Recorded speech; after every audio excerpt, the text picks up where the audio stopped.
একা একা নামাজ পড়ে বিছানার উপরে বসে ভালোভাবে সেজদা দিতে পারতেছি না। আমি তো এরকম ছিলাম না, আমি তো একজন ইমাম ছিলাম।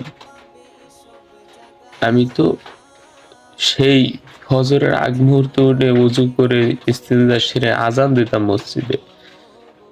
আমি তো সেই রকম লোক ছিলাম, কিন্তু আজকে ভাগ্যের নির্মম পরিহাস। আজকে আমি, আমার সে আজান বন্ধ, আমার সেই ইমামতি বন্ধ। আজকে আমি নিজে ঠিক মতো নামাজটাই পড়তে পারতেছি না। এটাই হলো দুনিয়া, সবকিছু একদিন বন্ধ হয়ে যাবে।